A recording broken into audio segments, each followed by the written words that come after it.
Yes, welcome once again to this wonderful program on behalf of the God's Embassy, or I say Embassy of God in Kiev, Ukraine.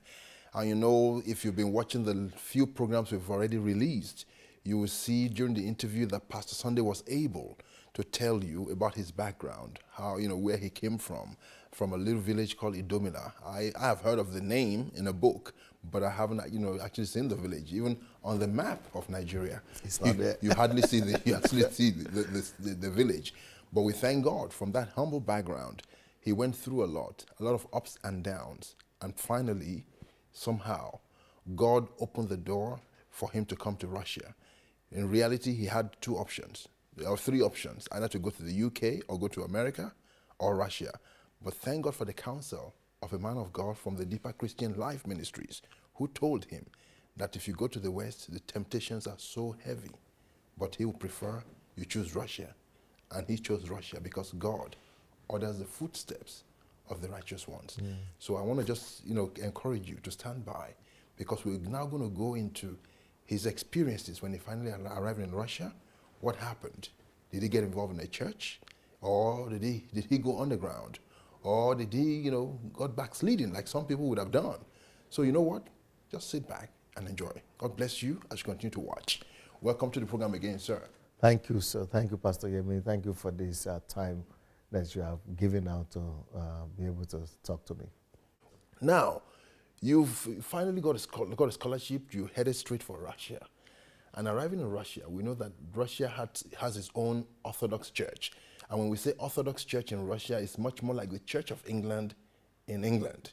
But then the Church of England, even though it works with the politicians to make things go okay in the nation, but they don't monopolize spiritual power like what happens here. Yeah. So what can you tell us about the Orthodox Church, sir? Well, the Orthodox Church, when I came here first, the Orthodox Church was inactive.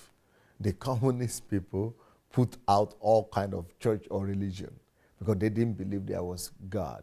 So there was Orthodox church. There were Orthodox churches, but they were being used as museum of art. So all those drawings and the icons and of Jesus and the disciples, they were bringing people to the church as tourists. So the tourists would come and see church, what church used to look like, and it was their prophecy that at the end of the century, last century, at the end of before the year 2000, that there will be no believers left in their country and in the world, because religion was old-fashioned, and that science is going to disprove religion. That is crazy to believe in God in the 21st century. So they would take people to churches as tourists, but in the evenings, the old people who are dying, the old people who are still believers before the communists came, they will come to church and pray. But while they are praying, tourists, can you imagine, will be taking photographs and going up and down? They say, oh, we allow old people to believe like that because they will soon die, and they are afraid that maybe there is something there. So they were ridiculing the church, mocking Christ. But today, communism is no more, and Christ and his church is advancing with great power. So the persecution that the Protestant churches that you read about, Tortured for Christ and everybody, that they went through, the same Orthodox people went through the same persecutions. They were destroying their temples, their church buildings. They were imprisoning their priests, even though some of those priests were not even born again. But for daring to be a believer, you were confronting, and it's the Communist Party and the system. So when I came, that kind of situation totally shocked me. I came from a very deeply religious country, Nigeria. So to see that on a Sunday, what people were doing was to go out to the street and play with their dogs, and go strolling with their dogs, and go out and go walking and strolling in the park. That because it was a holiday, a weekend, but nothing reminds you of religion or of God whatsoever. That was such a big shock. I don't know if you can imagine. In England, we could say, okay, people are backsliding and the churches are not active. But imagine a situation when nobody goes to church. And I don't know. You can imagine what this is. A whole country where no churches are, And a few that are like in a city as large as Moscow, maybe they will have just a few churches, but they are like museums, buildings. So people are just going there to see the artworks. So, I mean, it's unbelievable to come into a country and nobody is going to church on a Sunday. So when I saw that kind of situation, I quickly gathered together students who came with me from Nigeria. We were lodged in the hotel in Moscow.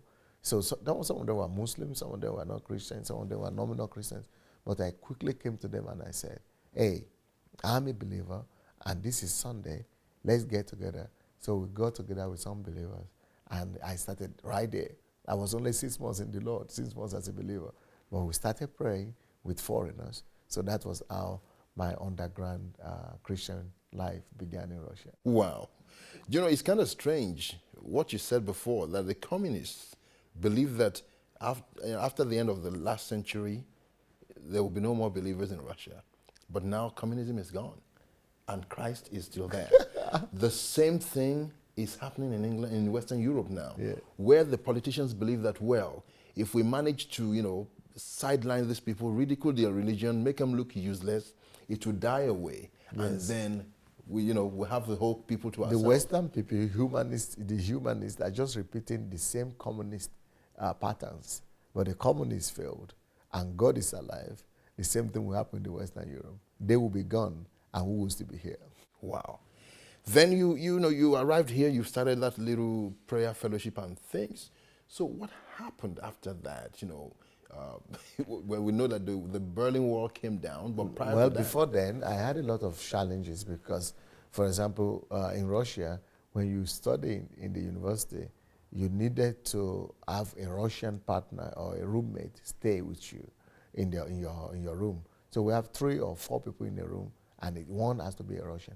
So they were telling us that it's just for us to master the language, that we need to practice the language, and to, practice it, you need a Russian-speaking person living with you. But we didn't know. I later on found out on my own that they were actually there to write reports, protocols to the KGB about what each and every student were doing. Wow. So in my own case, even though I was not praying and doing religious observations publicly, but I had the picture of Jesus on my wall, and the guy had written a report to the Communist Party that this guy is religious, and he's put the picture of Jesus in his room. So one day, even though I would go and pray in the toilet under the blanket to hide it, but they came and they were banging on my door one day. Bah, bah, bah, bah, bah, bah. I was sleeping in the afternoon and I was saying, hey, what's happening? It's like they were going to knock down the door. So when I opened the door, it was the head of the Youth Communist Party. And my school teacher, my class teacher, it was a language school, and then the dean, all of them, all the authority and the leadership of the university, just because of me, because of one picture on my wall, they all came and they started saying, what is that? I said, what this? This is not a what, this is a who. This is Jesus. Everybody knows him all over the world. You don't know who this is? This is Jesus, the Son of God. This is Christian God. Well, they said, what is that? I said, it's not what is Jesus. They said, well, we are not religious, and you have come to a country where religion is not tolerated. The Article 35, and decided quoting it for me, that the consequences, you could be sent to Siberia or sent back to Nigeria or in prison. But because this, by just hanging that picture there, that is regarded as religious propaganda. And that even though, I was not talking about religion, but just by it hanging there, that people who are their citizens, who come to the room, they see it. And it means I'm attempting to convert them, so I could be liable to lawsuit. So as they were telling me all that, I felt so much pain for my Lord.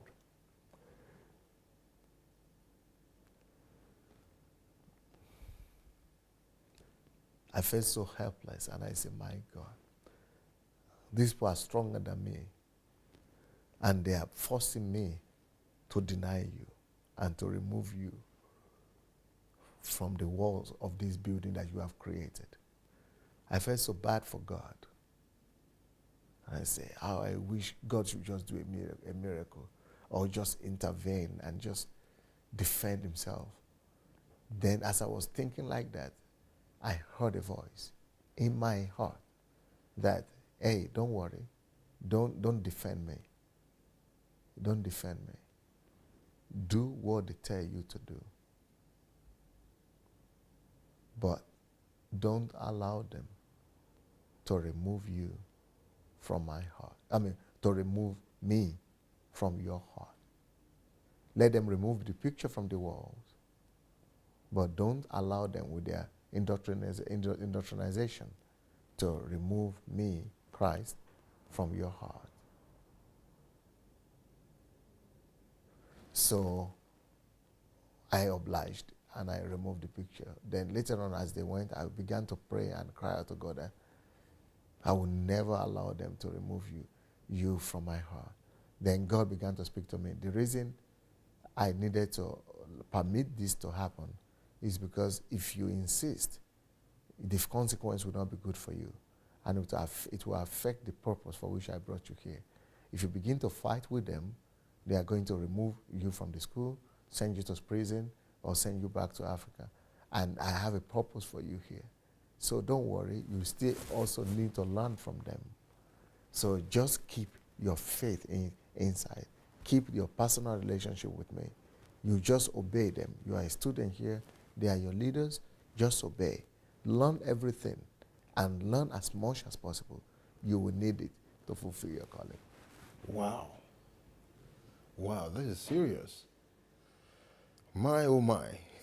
I really thank God for your life, because being able to hear from God at that particular time was I was very, only very crucial. 19 and 6 months in the Lord, but God just came clear for me. Wonderful. So from then on, So what from now then happened? on, I had to hide my faith. I had to find a way of praying and hiding so that nobody would see me. Now, of course, at this time, I started seeing old believers who came to the country as believers, but they had denied their faith at this time. They had said, when we get back to Africa, or when we get back to Europe, or when we get back to Latin America or Asia, that we will continue to believe, but here it's not possible. So people started smoking, drinking, going about with European girls and all that. And even people I came with who were Christians with me, who were praying with me, they couldn't stand it.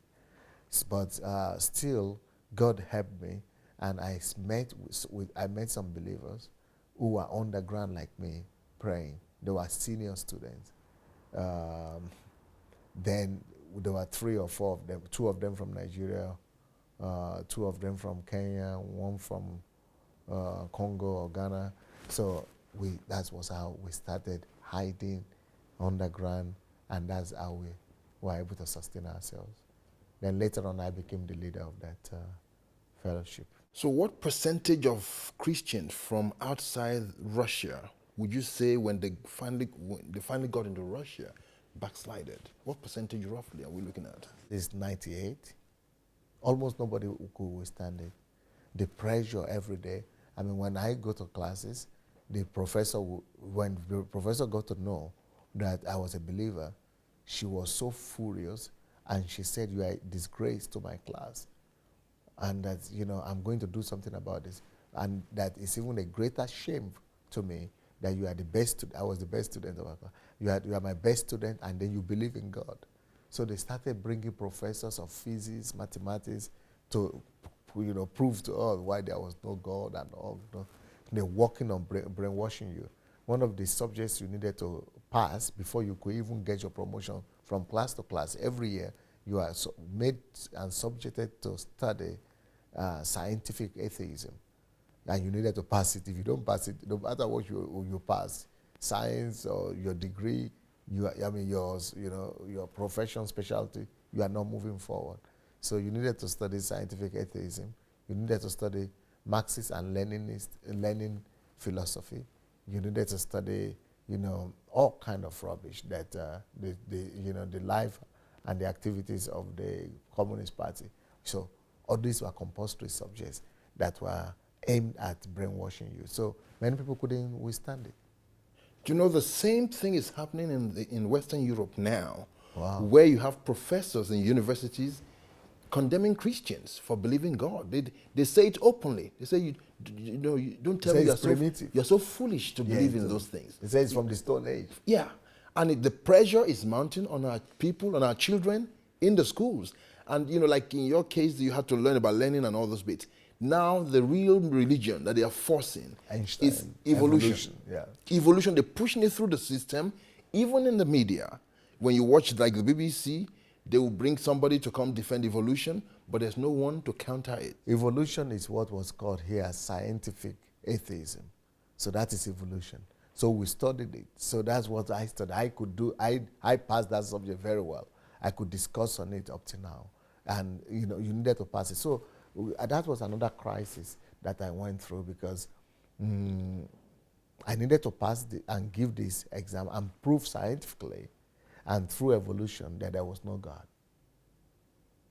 So I was at a dilemma. I was saying, God, there is no way I could do this. And God spoke to me again and said, because there were guys who were being sent out of the school because they would not give that exam.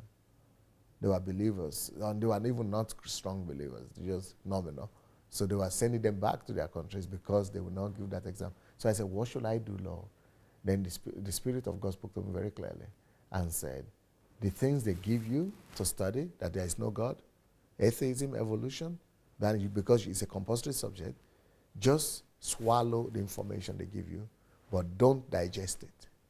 And when exams come, reproduce it for them. Just give it back to them. It doesn't go to your system. Tell them what they want to hear. That was the wisdom God used, and that was how we scaled to. Just like a computer. Yes. Junk in, junk out. Yes. Don't digest it. Wonderful. My. So this little group you had, what now happened after that? Did you carry on for so many years? Where was the turning point where the door started opening for your ministry to start? While we were in that group of fellowship of a few, sometimes four, sometimes six believers underground, God was always speaking to us in the underground church that God will open the door for evangelism in Russia, and that God is going to bring down the iron curtain, and that we should be faithful, just hold on to Him, and that some of us are going to be used in this country to stay back and to do His work and to proclaim, not just to witness the fall, but to see the glory of God in this land. So, but at this time, we were not given we didn't have an opportunity to meet with the Russian underground church. There were also Russians in the underground church, but we couldn't meet them. Can you imagine? I lived in this country for 4 years, and I didn't see any believer, white Russian believer, because they hid them from the society, from the mainstream. They said they were primitive people, so they would not allow them to mix up with civilized people. So they don't allow them to gain admission after high school. High school was compulsory for everybody, but they would not. They would just send them to go and study to be cooks or carpenters or just skilled laborers, but not to go to universities or to higher institutions. So they would not even allow them to go into the cities. Mainly they are just in the villages, working the ground or in the farms. They just reduce them. If you're a believer in God, even if you are smart and brilliant and you come to the university, they remove you and just because you have to have recommendation. They don't give you a good job. They will not allow. It's like all doors are all closed at you just because you believe. So we couldn't meet them anywhere. So one day, one of our brothers just incidentally stopped a car. We were looking for a taxi, but this man stopped because he was a believer, because he loved the Christians. He loved the blacks because he had seen the crusade of Bunkie, that there are a lot of blacks coming to the Lord. So he wanted to try. This is another black. Maybe he could be a believer. So he was always picking up foreigners like that to try to see maybe he could fall into a believer. So this day, he happened to pick up one of our guys. And that was how they spoke. And that was, yeah, I'm a believer. And they spoke, do you speak in tongues? That was the question that connected that. Yeah! We couldn't believe it. It was like we were seeing angels. To see Christians, Russian believers.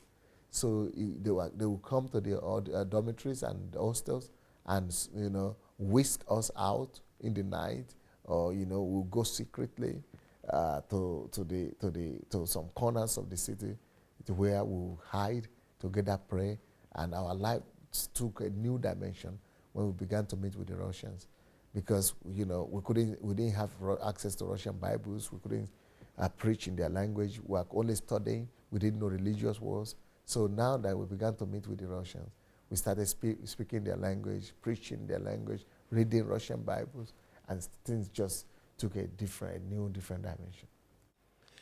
Well, that was Pastor Sunday Adelaja, the senior pastor of the Embassy of God in Kiev in Ukraine, talking about his life, talking about the encounters he had with God and how he established a relationship with God, a relationship that you and I really want to establish as well, so that God can use us in our generation to affect lives. So you can actually order these materials from the website of the Embassy of God, so you can go through them and use them to prepare yourself for your own encounter.